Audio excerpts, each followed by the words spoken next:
کہ تم راتوں رات میرے بندوں کو، وہ 6 لاکھ کے لشکر کو بنی اسرائیل کے یہاں سے لے کر نکل جاؤ، بے شک تمہارا پیچھا کیا جائے گا، یہ لوگ تمہارے پیچھے آئیں گے۔ وہ پیچھے آئے تو سمندر میں اللہ نے راستہ بنا دیا، بنی اسرائیل تو نکل گئے، اور اسی راستے میں جب فرعونی نکلنے لگے تو اللہ نے دونوں پارٹ ملا دیے، قرآن میں آتا ہے، تو تباہ و برباد کر دیا۔ صحابہ نے کہا یا رسول اللہ وہ بڑھیا کا کیا قصہ ہے؟ تو آپ فرمایا کہ ہوا یوں کہ جب بنی اسرائیل مصر سے نکلے شام جانے کے لیے موسیٰ علیہ السلام کے ساتھ، تو وہ راستہ بھول گئے۔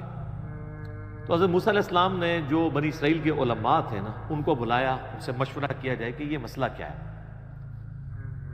حضرت موسیٰ علیہ السلام کو انہوں نے کہا کہ جب حضرت یوسف علیہ السلام کی موت کا وقت قریب آیا تھا نا، تو انہوں نے بنی اسرائیل سے ایک عہد لیا تھا کہ جب کبھی بھی تم واپس ملک شام گئے نا، تو میری لاش بھی قبر سے نکال کے لے جانا، مجھے وہاں پہ یروشلم میں دفن کرنا ہے۔ ان کا اچھا ٹھیک ہے جی، بتاؤ قبر کی طرح۔ ان کا جی قبر بھی نہیں پتا ہمیں۔ انہوں نے کہا جی ایک بڑھیا ہے جس کو قبر کا ایڈریس پتا ہے، لیکن وہ کہتی ہے کہ موسیٰ کو میرے پاس خود بھیجو، میں اس کے ساتھ نیگوشیشن کروں گی تو جگہ بتاؤں گی قبر کی۔ حضرت موسیٰ علیہ السلام نے کہا ٹھیک ہے، بات کر لیتے ہیں۔ تو کہا اماں بتا، انہوں نے کہا اس طرح نہیں ہے، مجھے اس کا معاوضہ ادا کرنا ہوگا۔ حضرت موسیٰ علیہ السلام نے کہا اس کا معاوضہ کیا؟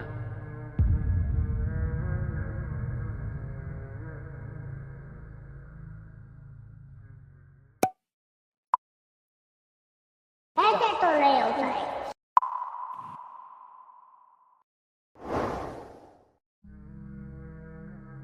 علی بھائی اگلا سوال ہے، میں نے اپنے بچپن میں ایک ذمہ دار بریلوی عالم اور مناظر مولانا سعید احمد اسد حفظہ اللہ کی زبانی ایک واقعہ سن رکھا ہے جس کی تصدیق علی بھائی سے مطلوب ہے۔ کیا یہ واقعہ درست ہے کہ سیدنا موسیٰ علیہ السلام جب مصر سے شام کے لیے نکلے تو اپنے ساتھ حضرت یوسف علیہ السلام کا جسم مبارک بھی قبر اقدس سے نکال کر ہجرت کو روانہ ہوئے تھے؟ پلیز وضاحت فرما دیں۔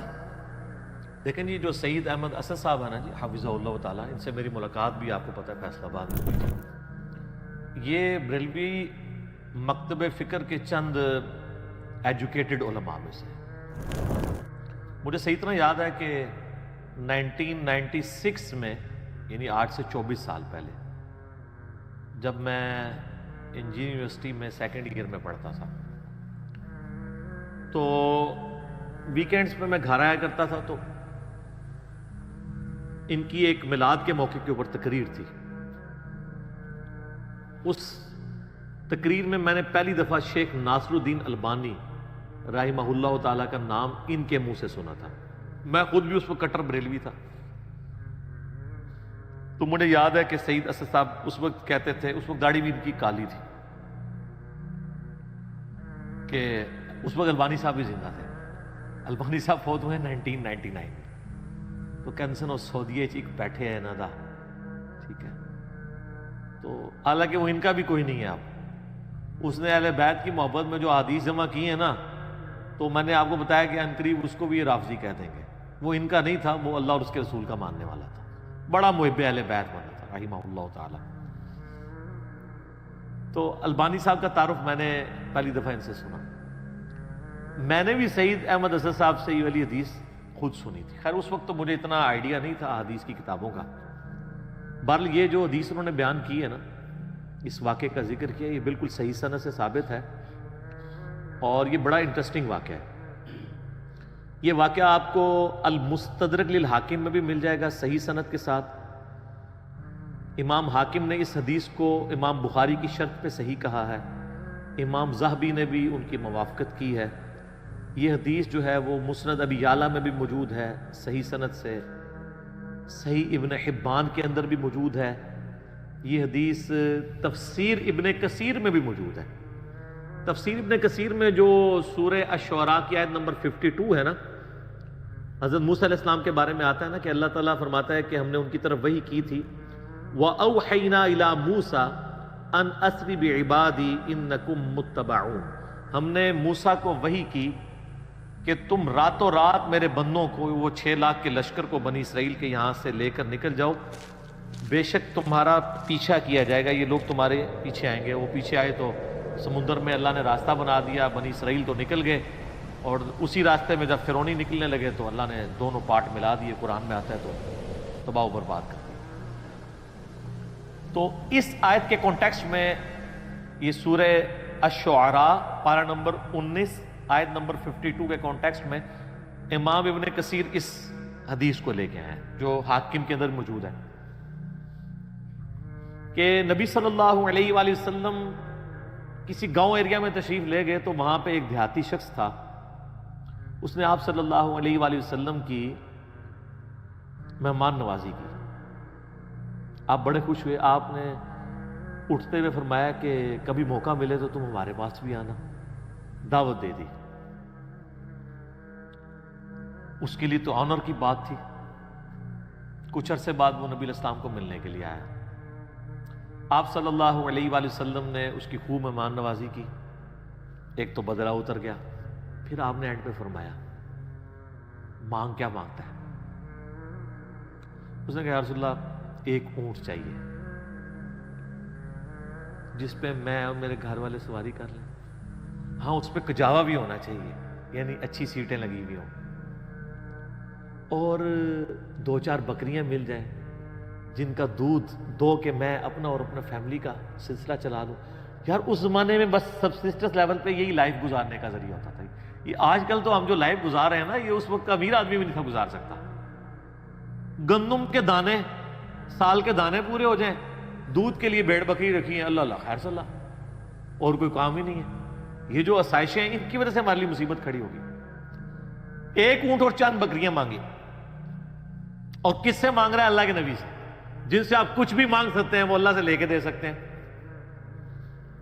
تو نبی اسلام فرمایا اوے تجھ سے تو وہ بنی اسرائیل کی بڑھی اچھی رہ گئی ہے جس نے موسیٰ علیہ السلام سے تو اس سے بہت بڑی چیز مانگ لی تھی۔ صحابہ نے کہا یا رسول اللہ وہ بڑھیا کا کیا قصہ ہے؟ تو آپ فرمایا کہ ہوا یوں کہ جب بنی اسرائیل مصر سے نکلے شام جانے کے لیے موسیٰ علیہ السلام کے ساتھ، تو وہ راستہ بھول گئے۔ تو حضرت موسیٰ علیہ السلام نے جو بنی اسرائیل کے علماء تھے نا ان کو بلایا، ان سے مشورہ کیا جائے کہ یہ مسئلہ کیا ہے۔ تو انہوں نے پھر بتایا کہ حضرت بات یہ ہے کہ حضرت یوسف علیہ السلام، حضرت یوسف علیہ السلام کی نسل سے تھے نا، آگے بنی اسرائیل میں سے تھے نا حضرت موسیٰ علیہ السلام۔ ان دونوں کے درمیان آلموسٹ 1400 سال کا فاصلہ ہے، حضرت یوسف اور حضرت موسیٰ علیہ السلام کے درمیان۔ تو حضرت موسیٰ علیہ السلام کو انہوں نے کہا کہ جب حضرت یوسف علیہ السلام کی موت کا وقت قریب آیا تھا نا، تو انہوں نے بنی اسرائیل سے ایک عہد لیا تھا کہ جب کبھی بھی تم واپس ملک شام گئے نا، کیونکہ اصل ان کا وطن تو شام تھا، وہ تو حضرت یوسف علیہ السلام سورہ یوسف میں آتا ہے نا کہ بکھ کے وہاں تک پہنچے، پھر اللہ نے وہاں ان کو مرتبہ دیا تو بنی اسرائیل وہاں پہ شفٹ ہو گئے۔ لیکن یاد تو اپنے وطن کی ستاتی تھی، ان کو یہ بھی پتا تھا کہ اللہ نے وہی کے ذریعے بتایا ہوگا کہ الٹیمیٹلی آپ ابراہیمی مسکن کی طرف دوبارہ جائیں گے۔ تو انہوں نے یاد لیا تھا کہ جب تم لوگ یہاں سے شفٹ کرو نا تو میری لاش بھی قبر سے نکال کے لے جانا، مجھے وہاں پہ یروشلم میں دفن کرنا ہے جو میرا آبائی جگہ ہے۔ حضرت موسیٰ علیہ السلام نے کہا او ہو یہ تو پھر ہمیں راستہ نہیں ملے گا، یوسف علیہ السلام کو نال کھڑنا پڑنا ہے کیونکہ اللہ کی طرف سے ہو رہا تھا۔ ان کا اچھا ٹھیک ہے جی بتاؤ قبر کی طرف، ان کا جی قبر بھی نہیں پتا ہمیں، کیونکہ اس زمانے میں مزار نہیں ہوتے تھے، پوائنٹ ٹو بی نوٹڈ، مزار تو نہیں۔ اور یوسف علیہ السلام تو بہت بڑی شخصیت تھے، ان کا بہت بڑا مزار ہونا چاہیے تھا، وہاں وزیر خوراک رہے تھے وہ۔ انہوں نے کہا جی ایک بڑھیا ہے جس کو قبر کا ایڈریس پتا ہے، لیکن وہ کہتی ہے کہ موسیٰ کو میرے پاس خود بھیجو، میں اس کے ساتھ نیگوشیشن کروں گی تو جگہ بتاؤں گی قبر کی۔ حضرت موسیٰ علیہ السلام نے کہا ٹھیک ہے بات کر لیتے ہیں۔ تو کہا اماں بتا، انہوں نے کہا اس طرح نہیں ہے، مجھے اس کا معاوضہ ادا کرنا ہوگا۔ حضرت موسیٰ علیہ السلام نے کہا اس کا معاوضہ کیا؟ وہ تو ایکسپیکٹ کر رہے تھے کوئی پیسے، کوئی مال، کوئی بکریاں، کوئی اونٹ، جس طرح اس صحابی نے بھی مانگ لیا۔ انہوں نے کہا جی معاوضہ یہ ہے کہ میں جنت میں تمہارے ساتھ رہوں گا۔ اللہ، حضرت موسیٰ علیہ السلام کا رنگ فاق ہو گیا، چہرے پہ ناگواری کے اثار آ گئے کہ یہ کیا مانگ رہی ہے پھر دوسرا ہی میرے اختیار میں بھی نہیں ہے. تو حدیث کے الفاظ ہیں اللہ تعالیٰ نے اسی ٹائم حضرت موسیٰ کو وحی کی کہ آپ کمٹمنٹ کر لیں اس کے ساتھ. اوہ ہائے دینے والا تو اللہ ہے نا جی. موسیٰ علیہ السلام نے کہا ٹھیک ہے. اس لیے حضور نے اس اعرابی کو کہا او یار تجھے تو بڑھیا اچھی رہ گئی, یعنی تو مجھ سے جنت میں میرا پڑوس مانگ لیتا, تو نے مانگی تو دنیا کی چیز مانگی. جس طرح کہ صحیح مسلم میں آتا ہے کہ ایک صحابی تھے ربیہ, نبی علیہ السلام کو وضو کروایا کرتے تھے. ایک دن سمندر رحمت جوش میں آیا, فرمایا سل ربیہ, ربیہ کیا مانگتا ہے؟ وہ بھی تیاری کر کے بیٹھے سے. انہوں نے کہا یا رسول اللہ جنت میں آپ کا پڑوس.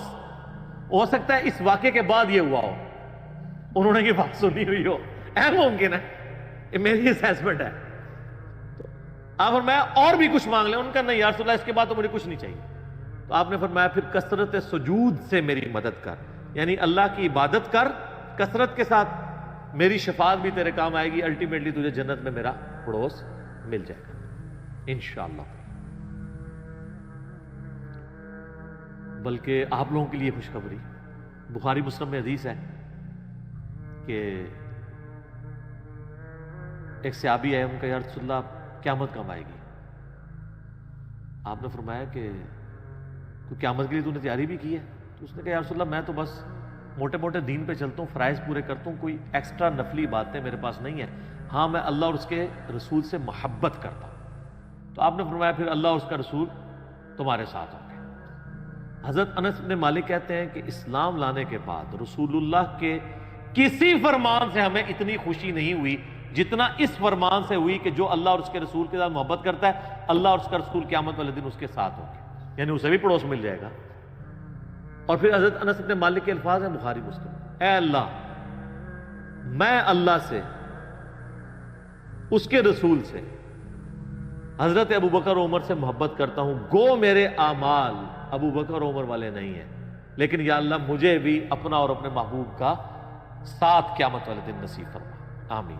ہم بھی دعا کرتے ہیں کہ گو ہمارے اعمال بھی صحابہ اور اہل بیت والے نہیں ہیں, تب بھی اللہ تعالیٰ محض اپنی رحمت سے, اپنے نبی علیہ السلام کی شفاعت سے ہمیں ان مبارک ہستیوں کا پڑوس قیامت والے دن نصیب فرمائے, آمین ثم آمین. اچھا تو اب وہ بڑھیا نے کہا کہ جی میں آپ کو پتہ بتاتی ہوں. اب وہ بڑھیا جناب ان کو ایک تالاب کے اوپر لے, حدیث کے الفاظ ہیں وہ تالاب بھی بالکل سبز ہو چکا ہوا تھا, یعنی بہت پرانا تالاب تھا, کوئی اتنا یوز میں بھی نہیں تھا, کوئی سمجھ لیں آج کل جس طرح کیچڑ والا کوئی جوہڑ ہوتا ہے. اس نے کہا جی اس پانی اس کا نا تالاب کا باہر نکلوائیں, اس تالاب کو خشک کریں. وہ تالاب خشک کیا گیا تو اس کی بیسمنٹ کے اندر اس نے نا ایک جگہ لوکیٹ کی کہ یہاں پہ آپ کھودیں, یہاں پہ اس کی قبر ہے. دسو کسی لبنی سی, اس مانے علم غیب ہی نہیں سی ہوتا, نہیں تو لب جانا.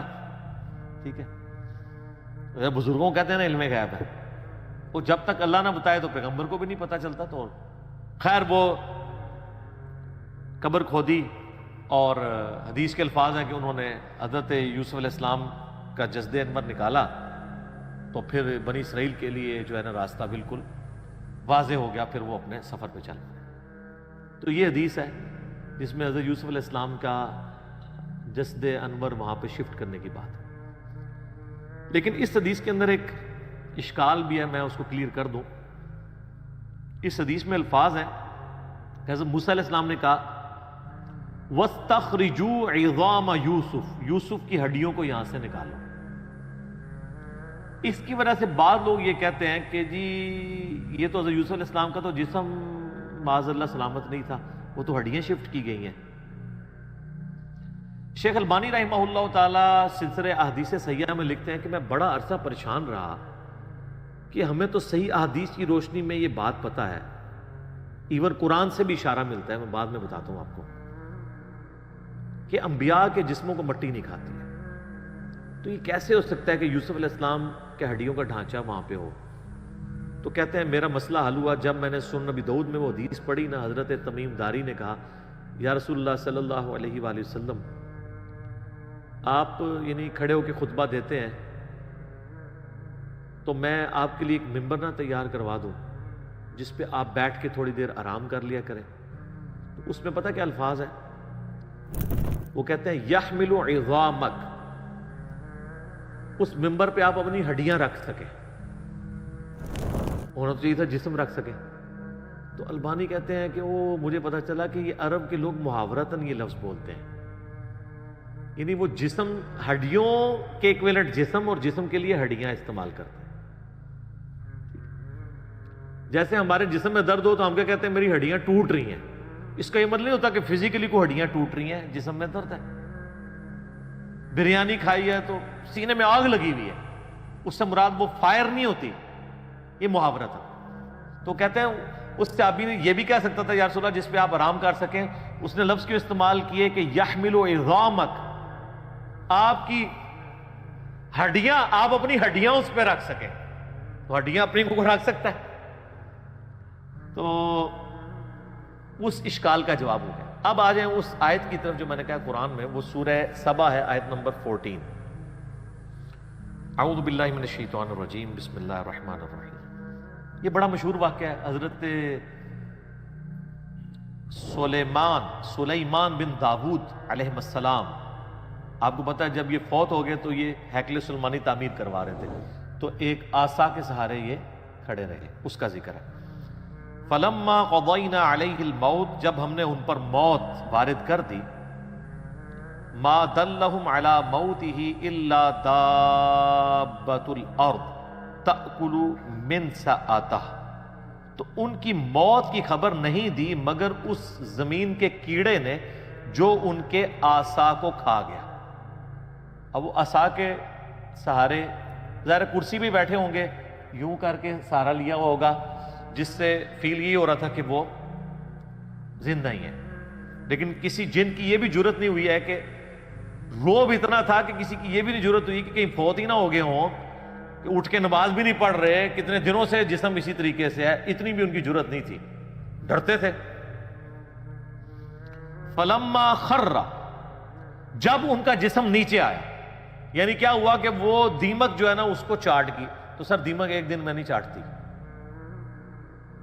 یہ مہینوں کی گیم ہے کہ وہ عصا کو دیمک کھاتی رہی جب تک وہ ہیکل سلیمانی تعمیر نہیں ہو گیا، ٹیمپل آف سلیمان. تو قرآن کہہ رہا ہے کہ حضرت سلیمان علیہ السلام اس کے سارے پہ رہے، تو اس کا مطلب ان کا جسم بھی سلامت، فریشنس بھی سلامت، آنکھوں کی چمک بھی سلامت، سب کچھ. ادروائز تو ان کو شک پڑ جاتا. اور اللہ نے اس چیز کا ذکر کیا ہے کہ یہ اللہ نے کیوں کروایا ہے. اللہ کہتا ہے جیسے ہی وہ ان کا جسم نیچے آیا، اب یہاں ہونا چاہیے تھا جسم نیچے آیا تو فرشتوں نے تھام لیا. نہیں سر، انج نہیں ہوا، زمین تے ہی آیا، کوئی گستاخی نہیں ہوگی، بے ادبی نہیں ہوگی. تبینت الجن ان لو کانوا یعلمون الغیب، اس سے جنوں کے اوپر یہ حقیقت کھل گئی کہ اگر وہ غیب کا علم جانتے ہوتے، ما لبثوا فی العذاب المہین، تو اتنے بڑے عذاب کو نہ وہ کاٹتے کہ کتنے مہینوں سے وہ حضرت سلیمان کے ڈر کی وجہ سے اتنے بڑے بڑے پتھر اٹھا کے ہیکل سلیمانی تعمیر کر رہے تھے. اگر ان کو پتا چلتا کہ 8-9 مہینے تو یہی کام ہو رہا ہے. جیسے میں نے آپ کو بتایا نا، آج کل تو آپ CCTV کیمرہ ویسے ہی لگا دینا، چاہے اس کا کنیکشن بھی پیچھے نہ ہو، اور 3-4 آپ گھر کے باہر لگا دیں تو کوئی جناب اس طرف جاتا بھی نہیں ہے. ان کو ڈر لگا رہتا ہے یار یہ تو نظر آ جائیں گے ہم. تو اللہ تعالیٰ فرمایا کہ علم غیب اگر جنوں کو ہوتا نا تو ان کو کیوں نہیں پتا چل گیا کہ یہ فوت ہو گیا. تو علم غیب والا عقیدہ اللہ تعالیٰ نے بڑا قرآن میں کلیئر کیا ہوا ہے. آپ نے نہیں ماننا تو نہ مانے، ایک علیحدہ بات ہے. جنات سے جتنی بھی خبریں کائنوں تک پہنچتی ہیں نا، وہ قرآن حکیم میں بھی آیا ہے، بخاری مسلم میں اس کی ڈیٹیل موجود ہے. وہ فرشتوں کی ڈسکشن کے ساتھ کچھ باتیں اچک لیتے ہیں تو وہ چلی جاتی ہیں، باقی بخاری مسلم کے الفاظ ہیں، وہ 100 باتیں اس میں اور ملا کے کائنوں کے دماغ میں ڈالتے ہیں اور وہ آگے پھیلا دیتے ہیں. باقی جو پاسٹ ٹینس کا واقعہ اگر کوئی جن بتا دیتا ہے نا تو وہ غیب کی بات نہیں ہے، کیونکہ پاسٹ ٹینس میں جو چیز ہو چکی وہ تو علم میں آ گئی نہیں. یعنی اگر میں کہوں کہ ذوالفقار علی بھٹو پھانسی چڑھ چکے ہیں تو میرے زمانے میں تو نہیں چڑھے، میری پیدائش سے وہ پہلے چڑھے میں پھانسی. تو یہ نہیں میں نے دیکھا ہے، لیکن یہ خبر آج کی ڈیٹ میں درست ہے. لیکن مستقبل کی خبر کوئی نہیں دے سکتا، اور یہاں تو ان کے سامنے تھا، ان کو نہیں پتا چلا جب تک کہ وہ نہیں. تو یہ آیت بھی اس بات کا ثبوت ہے کہ انبیاء کے جسم سلامت رہتے ان کی وفات کے بعد، ورنہ تو ڈیکمپوز ہو جاتا ہے. دو دن سے زیادہ تو نکالتے ہی نہیں، اتنی بدبو آنا شروع ہو جاتی ہے. باقی اس کو سپورٹی وہ حدیث ہے جو سنن ابی داؤد میں، سنن نسائی میں اور سنن ابن ماجہ میں ہے، مشکات میں موجود ہے، سیدنا اوس بن اوس رضی اللہ تعالیٰ عنہ سے کہ نبی علیہ السلام نے فرمایا کہ جمعے کا دن جو ہے وہ تمہارے ایام میں سب سے بہتر ہے، اسی دن آدم علیہ السلام پیدا ہوئے، اسی دن وہ فوت ہوئے، اسی دن سور پھونکا جائے گا، تم جمعے کے دن کثرت کے ساتھ مجھ پہ درود پڑھو، بے شک تمہارا درود مجھ پہ پیش کیا جائے گا۔ تو صحابہ نے کہا کہ یا رسول اللہ، جب آپ مر جائیں گے اور آپ کی ہڈیاں مٹی میں گھل مل جائیں گی، ذرا الفاظ سنیں، اس زمانے میں اس طرح گستاخی کا فتویٰ نہیں لگاتا تھا، جواب دیے جاتے تھے، تو آپ پہ درود کیسے پیش ہوگا؟ یہ تو نیچرل پروسیس ایسا ہوگا۔ تو نبی علیہ السلام نے فرمایا، اب دیکھیں اس کی برکت ہوئی کہ عقیدہ پتہ چلا، آپ نے فرمایا کہ ان اللہ قد حرم علی الارض ان تاکل اجساد الانبیاء، بے شک اللہ نے اس بات کو حرام کر دیا ہے مٹی کے لیے کہ وہ نبیوں کے جسموں کو کھائے۔ نبیوں کے جسم مٹی نہیں کھائے گی، وہ ان کی وفات کے بعد بھی قبروں میں سلامت رہے۔